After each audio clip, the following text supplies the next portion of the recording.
रवींद्रनाथ टागोर म्हणतात की जर तुम्हाला भारताला समजून घ्यायचं असेल तर तुम्ही स्वामी विवेकानंदला वाचा. 12 जानेवारी म्हणजे स्वामी विवेकानंद यांचा जन्मदिवस आणि स्वामी विवेकानंदचा जे जीवन प्रवास आहे, त्यांच्या घटना आहेत, त्यांच्या गोष्टी आहेत, ते आपल्याला युवांना फार प्रेरित करत असतात. त्यांच्याकडून फार काही शिकण्यासारखं आहे. आणि आजच्या व्हिडिओत मी स्वामी विवेकानंदच्या अशा काही गोष्टी सांगणार आहेत ज्यातून तुम्ही काहीतरी शिकू शकता आणि काहीतरी आपल्याला आजच्या व्हिडिओमधून शिकायला भेटणार. त्यामुळे व्हिडिओ शेवटपर्यंत नक्की बघा. पहिली गोष्ट म्हणजे स्वामी विवेकानंद हे फार निर्भय होते, तर्कहीन विचार करत होते. फॅक्ट, लॉजिकल त्यांची थिंकिंग फार चांगली होती. एक कथा सांगतो की स्वामी विवेकानंद काय करत होते, आपल्या अंगणामध्ये एक झाड होतं. त्या झाडावर ते आणि त्यांचे मित्र लोंबकाळत असतात. सतत लोंबकाळत असतात. तिथून एक म्हातारा जातो. म्हातारा येतो आणि त्या म्हाताऱ्या व्यक्तीला ते काळजी वाटते की पडतील बिडतील. तर ते काय म्हणतात की स्वामी विवेकानंदला की तुम्ही या झाडावर लोंबकळू नका. जेव्हा स्वामी विवेकानंद विचारतात की असं का, तर ते त्यांना सांगतात की इथे लटकू नका, या झाडावर एक भूत राहतो आणि जर तुम्ही इथे लोंबकाळ आणि ही फांदी तुटली की तर तुमची मान मोडून टाकेल ते भूत. असं बोलतो. आता ते मित्र जे होते स्वामी विवेकानंदचे ते घाबरतात आणि शांत राहतात. म्हातारा तिथून निघून जातात. म्हातारा जसा जातो स्वामी विवेकानंद परत त्या झाडेवर लोंबकाळायला लागतात. आणि मग ते मित्र विचारतात की अरे तू असं भूत तुझे मान मोडेल हे करत. तर स्वामी विवेकानंद काय म्हणतात की माझी जर भूताला मान मोडायची असती हे असं झाल्यावर तर त्यांनी कधीच मोडली असती, कारण आपण इथं कधीपासून लोंबकाळत आहे. आणि हसायला लागतात. तर ते लहानपणापासूनच असे एक तर्कहीन, आत्मविश्वास स्वतःवर, स्वतःच्या क्षमतेवर फार विश्वासमय होते ते. यावरून आपल्याला हे शिकायला भेटतं की आपल्या जीवनात पण आपण स्वतःवर विश्वास करत नाही, बाहेरील वातावरणात जे आपल्याला म्हणतात त्याच्याकडे लक्ष देतो आणि जे आपल्याला करायचं आहे त्याच्याकडे दुर्लक्ष करतो. म्हणजे जर उदाहरण घ्यायचं असलं तर आता जर मला व्यवसाय टाकायचा असेल तर व्यवसाय टाकायला जर मी सुरुवात केली तर बरेच लोक असं म्हणतात की काय करू शकणार आहे, तुला अपयशच येणार आहे, हे करू नको ते करू नको असं बोलत असतात. तर आपण त्यांच्याकडे दुर्लक्ष करून आपली क्षमता बघणं गरजेचं आहे की मी व्यवसाय करू शकतो, हा करू शकतो, माझ्याकडे साहित्य, हा साहित्य, तर मी ते केलं पाहिजे. तर ही एक फार महत्त्वाची शिकवण आहे जी आपण स्वामी विवेकानंदकडनं घेऊ शकतो की आपण तर्कने विचार केला पाहिजे, आपल्या क्षमतेवर विश्वास ठेवला पाहिजे.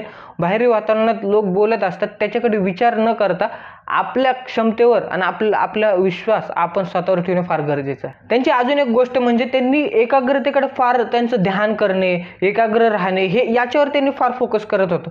तशीच गोष्ट म्हणजे अमेरिकेत जेव्हा ते होते तेव्हा एका पुलावरून ते जात होते. तेव्हा तिथं जी लेकरं होते ती पाण्यामध्ये एका गोष्टीला दगड मारत होते, त्याच्यावर नियम लावत होते, त्याच्यावर शूटिंग करत होते. असं ते करत होते आणि त्यांचा नियम लागत नव्हता. ते फार प्रयत्न करत होते पण त्यांचा नियमच लागत नव्हता. स्वामी विवेकानंद तिथे जातात, त्या मुलांना म्हणतात की मला देतात काही, तर ते घेतात आणि एकाग्र राहतात आणि शूट करतात आणि एक्झॅक्टली त्याला लागतं.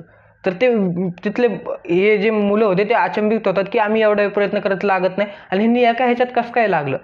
तर ते विचारतात की तुम्ही प्रॅक्टिस करता का, तुम्ही याच्यामध्येच येता, असं विचारतात. तर स्वामी विवेकानंद म्हणतात की याच्यासाठी प्रॅक्टिस येण्याची गरज नाही, तर एकाग्र राहण्याची गरज आहे. एकाग्र म्हणजे त्याच्याकडे ध्यान करणं, त्याच्याकडे एकाग्र राहणे, चिंतन करणं त्याचं फार गरजेचं आहे. यावरून आपल्याला शिकायला भेटतं की आपण पण ध्यान करणे, एकाग्र राहणे, जर आपल्याला कोणती गोष्ट करायची आहे आणि कोणती गोष्ट आपल्याला पाहिजे असेल तर आपण त्याच्याप्रती एकाग्र राहणं फार गरजेचं आहे. उदाहरण जर द्यायचं म्हटलं की आता आपल्या परीक्षा असतात किंवा काही काम असतं. जेव्हा परीक्षा असतात तेव्हा बघा तुम्ही, आपल्याला माहिती आहे की परीक्षा आहे, उद्याच्याला पेपर आहे, तरी देखील आपण टी व्ही बघतो, मोबाईल बघत बसतो, कार्टून बघत बसतो, अशा वेगवेगळ्या गोष्टी करतो, खेळायला जातो, पबजी खेळतो, अशा वेगवेगळ्या गोष्टी आपण करत असतो. तर जर आपल्याला कोणती गोष्ट हवी असेल, कोणती गोष्ट जर पाहिजे असेल तर आपल्याला एकाग्र राहणे, त्याप्रती एकाग्र होऊन त्याच्याकडे लक्ष देणे फार गरजेचं आहे. तर तुम्ही अजून एक गोष्ट ऑब्झर्व करू शकता की आपण जेव्हा घरात बसतो, बाहेरून येतो, थकून येतो, बसतो, तेव्हा आपली आई असेल, वडील असेल, आपल्या घरातले असतील, आपल्याला बोलण्याचा प्रयत्न करत असतात, विचारण्याचा प्रयत्न करत असतात की दिवस कसा गेला, काय झालं.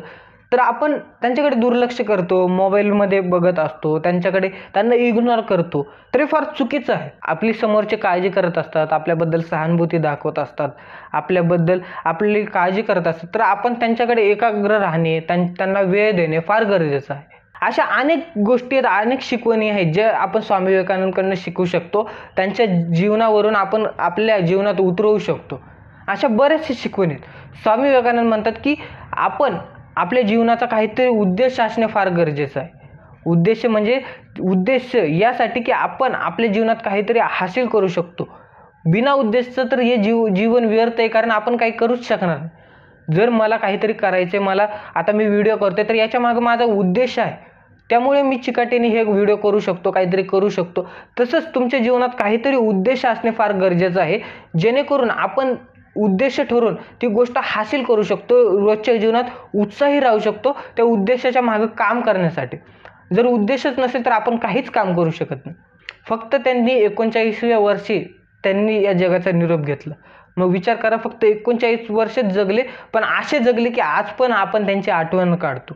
तर व्हिडिओ कसा वाटला मला कमेंट करून नक्की सांगा. व्हिडिओ आवडला असेल तर व्हिडिओला लाईक करा आणि चॅनलला सबस्क्राईब करून बेल नोटिफिकेशन नक्की ऑन करा. असेच व्हिडिओ चॅनलवर येत असतात. भेटूया आणखी एका नवीन व्हिडिओमध्ये. तोपर्यंत जय महाराष्ट्र.